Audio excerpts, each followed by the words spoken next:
The Noctua NF A12x25. Now, is this Noctua fan worth all the hype? Let's find out.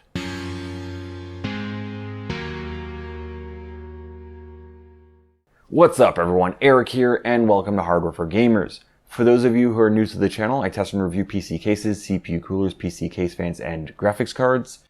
Before I get onto the overview, to have full disclosure, I did buy this fan myself to test and review, so all opinions expressed in this video are mine and mine alone. If you do end up liking this video, please hit that like button and subscribe to the channel because it does help a lot. I would also like to thank my patrons or patron for supporting the channel through Patreon. Thank you very much. Okay, let's take a quick look at the NF A12x25 lineup.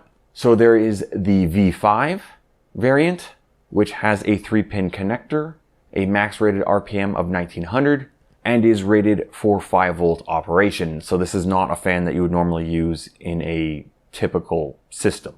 There is the NF A12x25 V5 PWM that has a 4-pin connector, has a max rated RPM of 1900, and again is also rated for 5-volt operation. So again, not something that most people or really anyone should be buying.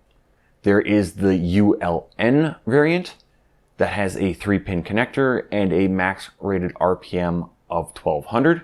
There is the FLX variant that has a 3-pin connector and a max rated RPM of 2000.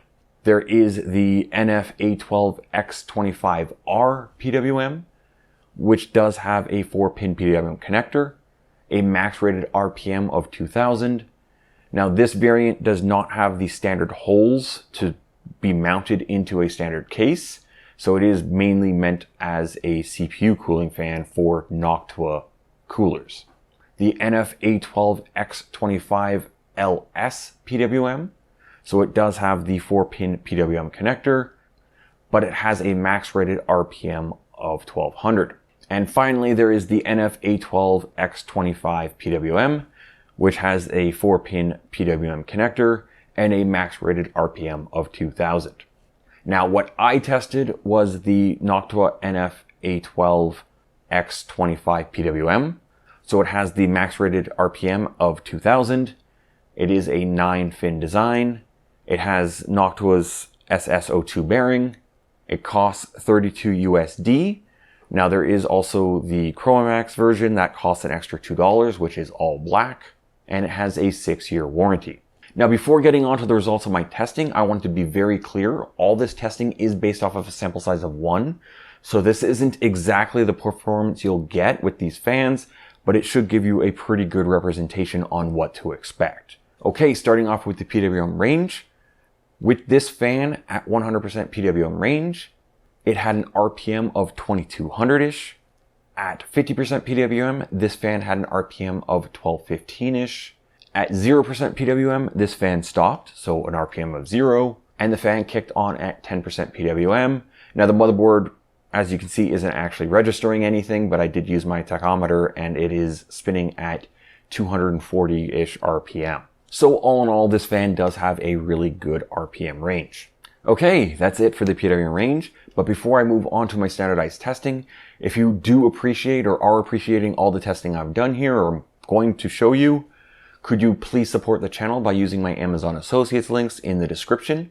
All you have to do is click on the link that suits your location, and then when you add an item or items to your cart and order them, the channel will get a small kickback at no added cost to you. If you do have any questions on how I test the fans, please check out my fan testing methodology video. I go over the how and what's in that video of what I actually do testing the fans. I will have a card above and I will also have it linked in the description. But please note, I have updated the cooler that I use for the CPU cooling performance to the Frost Commander 140. This way I can test 140 and 120 millimeter fans on the same cooler. Okay, starting with the dBA and RPM. Now please note, Noctua fans don't actually work at DC 4 volts. So I'm going to be showing no result at DC 4 volts. So at 6 volts, the A12 had a dBA of 32, which is my noise floor, and an RPM of 1170.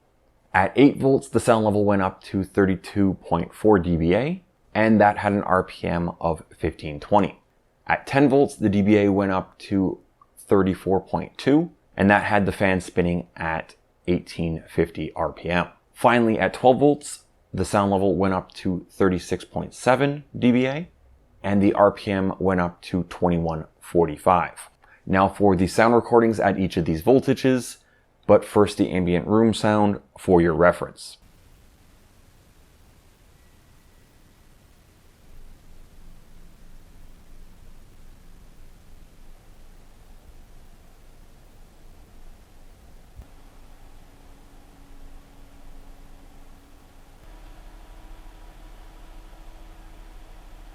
The airflow testing is next. As usual, I left the dBA numbers up for your reference. At 6 volts, with no obstructions, it had an FPM of 200. With the mesh panel, it had an FPM of 175. And with the covered panel, it had an FPM of 90. Jumping to 12 volts, to save some time, with no obstructions, it had an FPM of 440. With the mesh panel, it had an FPM of 400.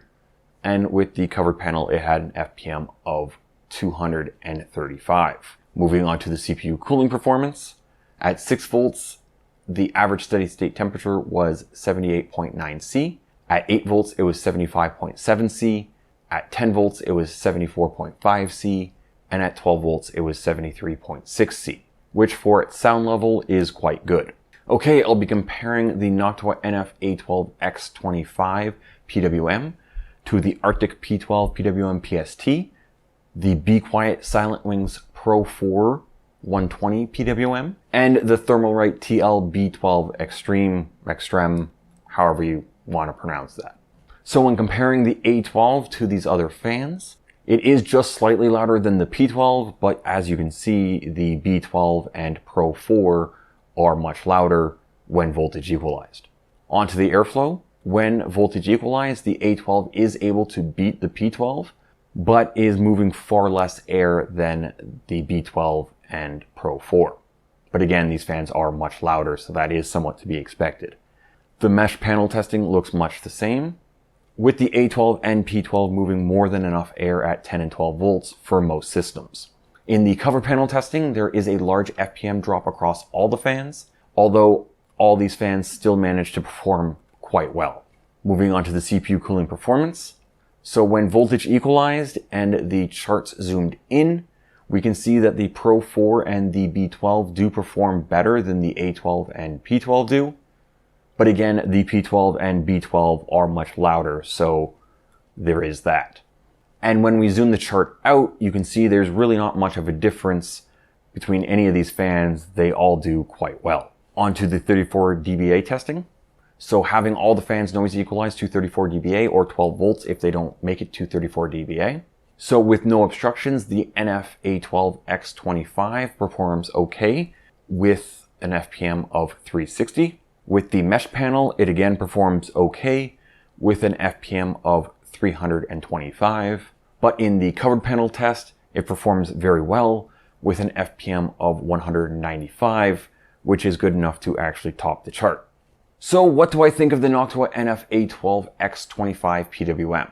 The performance is certainly not bad. For the most part, it's actually quite good. And it performed especially well in my 34 dBA cover panel testing. Now, for the most part, this fan does get labeled as a specialty fan for radiators and behind solid front panels in the tech community. And based off my testing, I would, for the most part, agree with that.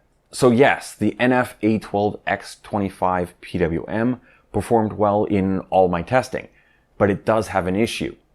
And that's that the NF A12s are just so much money. It's possible that you can get a 5-pack of the Arctic P12 PWM PSTs for the same price as one NF A12x25 PWM ChromaMax. Now, if you don't like the P12s because of the sound profile they put out, which a lot of people seem to not like it, there's the Silent Wings 4 high speed, which are then $9 to $11 US less, depending on which A12 you're looking at. So what I'm trying to say is that the price to performance just doesn't work for me. So I would never buy an NF A12 to actually put into a system. That's not saying that they're not good fans, or if you do like Noctua and trust Noctua, that getting this is a bad idea. It's just that I personally would never want to spend this much money on a fan that performs at this level. If that makes sense to you. I'm sure it'll make sense to most of you, but I'm sure there's a lot of you that are typing in the comments going, you're a dumbass, your testing sucks, blah, blah, blah, blah, blah. But sure, if that's the way you feel, whatever. But when there's a fan that's just 5 to 10% lower performance, but yet then is somehow 500% less money, like, do I really need to go into how crazy that is?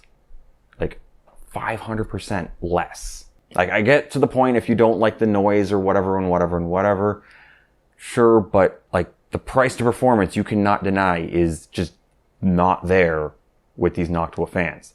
Now, over time, yes, sure, I get that, but like most fans have a decent actually all these fans have a 5 to 6 year warranty anyways. So the warranty for that purchase is the same for all three of these fans that I'm talking about right now. And again, I just want to reiterate, getting these fans for behind a solid front panel or a radiator makes sense if you are fine spending that much money. But just understand there are fans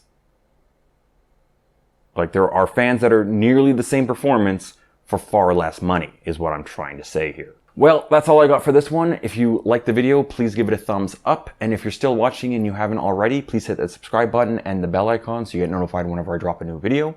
There is the HFG Discord server. It is completely free to join. All you need to do is agree to the server rules and then you get to view all of my charts. A link is in the description. There is also Patreon if you'd like to support the channel directly. Again, a link is in the description. You may want to check out this video here. It should be along the same lines of this video you just watched. And as always, thank you very much for watching, and see you next time.